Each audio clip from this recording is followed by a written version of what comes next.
കേരളം നിലനിൽക്കണമെന്നുണ്ടെങ്കിൽ നാളുകളിലെ തലമുറകൾക്ക് വേണ്ടിയിട്ടുള്ള ഇൻഫ്രാസ്ട്രക്ചേഴ്സ് ഒഴുക്കുക, അത് പ്രവർത്തിക്കാൻ പറ്റാത്ത രാഷ്ട്രീയ പ്രസ്ഥാനങ്ങളെ വരുന്ന തലമുറ എഴുതി തള്ളും. അന്നും ബോധ്യമായതുകൊണ്ട് ഞാൻ തീർച്ചയായിട്ടും അതിനുള്ള സാഹചര്യം വികസനത്തെക്കുറിച്ചും നാളുകളിലെ കേരളത്തിന്റെ ഉയർച്ചയെക്കുറിച്ചും സംവാദം നടത്തുന്ന, അതിനെക്കുറിച്ച് പ്രതികരിക്കുന്ന കേരളത്തിലെ BJP സംസ്ഥാന പ്രസിഡന്റ് ബഹുമാനപ്പെട്ട രാജീവ് ചന്ദ്രശേഖരനെ പോലുള്ളവരുടെ വിഷനും നരേന്ദ്രമോദി ഈ രാജ്യത്ത് നടത്തിയ വികസനങ്ങളെ കുറിച്ചൊക്കെ ഞാൻ ഉത്തരേന്ത്യയിലേക്ക് പല സ്ഥലങ്ങളിൽ യാത്ര ചെയ്ത് എന്നെ നേരിട്ട് വർഷങ്ങൾക്ക് മുമ്പ് ഞാൻ പോയി ആ മാറ്റങ്ങൾ നേരിട്ട് കണ്ടിട്ടുണ്ട്.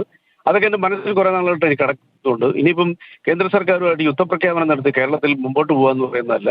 പാശ്ചാത്യ നാടുകളെ പോലെ യാത്രയുടെ ഒരു എക്സ്പീരിയൻസ്, പാശ്ചാത്യ നാടുകളെ പോലെ പ്രതിപക്ഷവും ഭരണകക്ഷിയും ഒന്നിച്ച് ഭരിക്കുന്നു. മത്സരത്തിൽ അവർ വളരെ വീറോടെ മത്സരിച്ച് ഭരണത്തിലെത്തി കഴിഞ്ഞാൽ ഒന്നിച്ച് മത്സരം നാട് നമ്മുടെ അത് പ്രാവർത്തികമാക്കിക്കൊണ്ട് 10-11 വർഷമായിട്ട് ഈ നാടിനെ ലോകത്തിന്റെ സമ്പദ് വ്യവസ്ഥയെ അല്ലെങ്കിൽ ലോകത്തിലെ പക്ഷെ അങ്ങ് ഈ യാത്രയൊക്കെ നാലാമത്തെ നടത്തിയതിനു ശേഷമായിരിക്കുമല്ലോ ശ്രീ റിജി ലൂക്കോസ് കഴിഞ്ഞ ദിവസം അങ്ങൊരു പോസ്റ്റ് ഇട്ടതിന് പോറ്റിയുടെ ചിത്രവും BJP സംസ്ഥാന അധ്യക്ഷന്റെ ചിത്രവും വെച്ചിട്ട് ആരാണ് കള്ളൻ എന്ന് ചോദിച്ചത്. ഈ യാത്രയ്ക്കൊക്കെ കഴിഞ്ഞ ശേഷമായിരിക്കില്ലേ?